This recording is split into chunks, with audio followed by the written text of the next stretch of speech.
तुम मिले हो, ऐसे तुम मिले हो, जैसे मिल रही हो। गाइज नमस्ते, राधे राधे। आई होप हजुरहरू सबै सन्चै हुनुहुन्छ होला। Welcome to my another blog. So अहिले चाहिँ स्कुलको लागि रेडी भइसकेको छु। धेरै भइसकेको थियो भिडियो नहालेको, त्यही भएर आज कोही एक्सट्रिम हुनेवाला छ। फ्रेन्ड्स, आज चाहिँ हजुरलाई प्र्याङ्क हेर्नको लागि मिल्छ, जो कि म बाबा र मम्मीसँग गर्न लागेको छु। अनि अलिक साउन्ड चाहिँ कम हुन्छ किनकि उता कोठामा भाइ थियो, अनि त्यही भएर म अलि यता आइसकेको थिएँ। अनि के भन्छ, स्कुलबाट आइसकेपछि चाहिँ मलाई स्कुलबाट कसले लभ लेटर दियो भनेर चाहिँ बाबालाई बोलाएर प्र्याङ्क गर्न लाग्छु। एक त त्यत्तिकै नै बाबाले गाली गरिराख्नुहुन्छ, झन् डर लागिरहेको छ यो प्र्याङ्क गरौँ कसरी। तर पनि हजुरहरूको लागि चाहिँ यो प्र्याङ्क गर्छु आज। अहिले चाहिँ स्कुल जानलाई पनि ढिलो भइसकेको छ, अनि स्कुल जान्छु। अहिले चाहिँ फेरि स्कुलमा चाहिँ साथीहरूबाट अब आइडिया लिनु पऱ्यो। अनि त्यसपछि चाहिँ म मम्मीलाई चाहिँ जरुर सामेल गर्छु, किनकि बाबाले फेरि यो प्र्याङ्क होइन भनेर त्यतिकै ब्लेम गऱ्यो भने त म त जान्छु होला। आज चाहिँ भाइ पनि स्कुल जान लागेको छैन, झन् प्र्याङ्क राम्रो सक्सेसफुल होस् भनेर गर्छु। स्कुल जानु पऱ्यो, ढिलो पनि भइसकेको छ, हिँड्दै जानु छ। भाइ जान लागेन नि त आज, त्यही भएर हिँड्दै जानु छ। अनि त्यही भएर स्कुलबाट आइसकेपछि थाहा हुन्छ के गर्ने भनेर। सो म स्कुलबाट आइसकेकी छु, अब चाहिँ थाहा हुन्छ। अब खोइ बाबा उता माइजू घर जानुभएको, अहिले घरमा हुनुहुन्न। त साथीहरूसँग चाहिँ आइडिया त लिएको थिएँ मैले। अहिले चाहिँ लभ लेटर लेख्छु, अनि बाबा आइसकेपछि चाहिँ मेरो प्लान सक्सेसफुल हुन्छ। लेटर भन्दा पनि कस्तो अजिब हुन्छ, तर गाइज मेरो कोही पनि छैन है, यो सिर्फ ओन्ली प्र्याङ्क मात्रै हो, प्र्याङ्क मात्रै हो। बाबाले ए रहा नहीं जाता, तड़प ही ऐसी है ना। खै अब केही थाहा छैन। पहिला चाहिँ अब लेटर लेख्छु म। डर चाहिँ लागिरहेछ, किनकि बाबा अलिक स्ट्रिक्ट हुनुहुन्छ नि त, गाली गर्नुहुन्छ। त्यसै पनि गाली गरिराख्नुहुन्छ बाबाले। अब चाहिँ म क्यामेरा छुपाउँछु। बाबा चाहिँ माइजूको घरबाट आइसक्नु भएको छ। गाइस, क्यामेरा चाहिँ म यहाँ राख्छु है, यसको पछाडि चाहिँ राख्नु पर्ला। अब डर लागिरहेको मलाई। अभी मजा आएगा ना भिड़ो।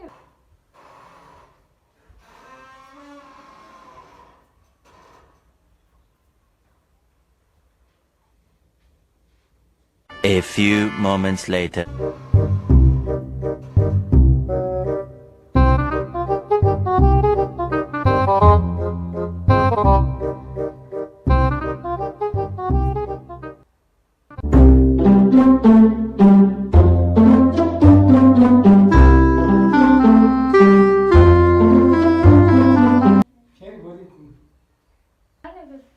अरे भन न यहाँबाट के हो? आउनु न, यहाँ आउनु न। किन? आउनु न।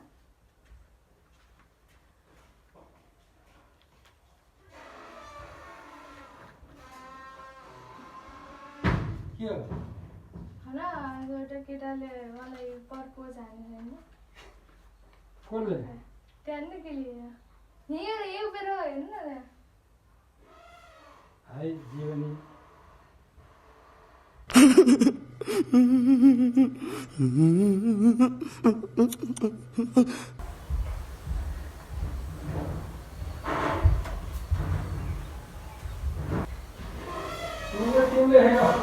होइन म लेखेको। अरे बा यहाँ आउनु न, यहाँ आउनु।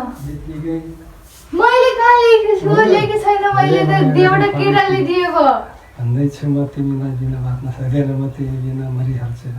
को केटा हो?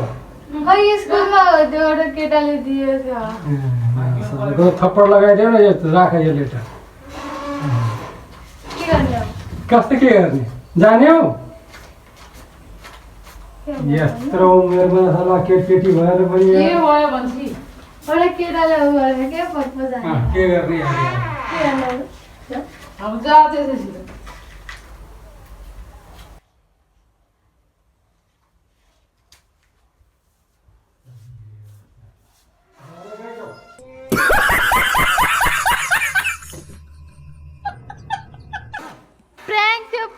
प्र्याङ्क थियो। त्यत्तिकै उ गरिहाल्नु भयो, जा गरेर जा। प्र्याङ्क थियो यो। तिमीले लेखेको? अहिले अघि न बाबासँग प्र्याङ्क गरेको थियो थोडा थोडा भने पनि छ थोडा थोडा नआए पनि किनकि बाबाले थाहा पाइसक्नु भएको थियो राइटिङ कसको हो अनि त्यसपछि चाहिँ मैले भने होइन मेरो राइटिङ होइन यो त्यो एउटा केटाले दिएछ भनेर भन्थेँ सायद साउन्ड अझै त्यति आएन होला भयो अनि गाली गर्नुभयो त त्यस्तो राम्रो जति फुल रियाक्सन देख्न चाहेको थियो त्यस्तो भएन कि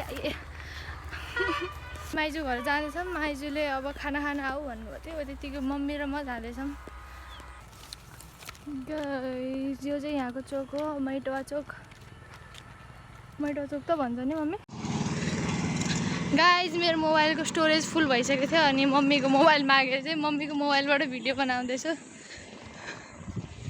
जम जम जम अहिले चाहिँ यहाँको भिडियो भन्दा भ्यू चाहिँ यस्तो हो ब्लर आउँदैछ कि क्यामेरामा त्यहाँबाट चाहिँ माइजूको छोरी आइसकेको छ यस्तो ब्लर आउँदैछ अरे भिडियो बिबिसा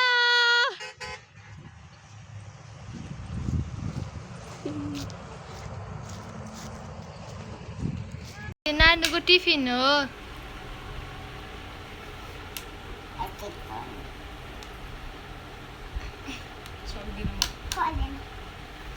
होइन यो बिस्कुट यो होइन बिस्कुट होइन बिस्कुट नै नै नै ओ यो केक हो लौ खाऊ लौ आम कहाँ से आते हैं धेरै माया लागेको थियो कहिले भेटौँ भनेको बल्ल भेट्यो मेरो भदैनीलाई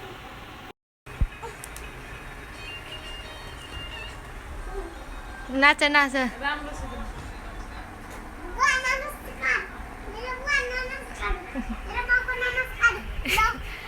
अब चाहिँ यो भिडियोको एन्डिङ गर्छु अब यहाँ माइजूहरू हुनुहुन्छ कस्तो अर्कै लाग्छ कि भिडियो बनाउन भने अहिले चाहिँ राख्छु अब मेरो च्यानललाई सब्सक्राइब गर्नु भन लाइक कमेन्ट सेयर गर्नु आजको प्र्याङ्क राम्रो लाग्यो भने मेरो च्यानललाई लाइक सेयर कमेन्ट जरुर गर्नु होला अनि सब्सक्राइब पनि गर्नु होला अहिले चाहिँ राख्छु बाई ऐसे तुम मिले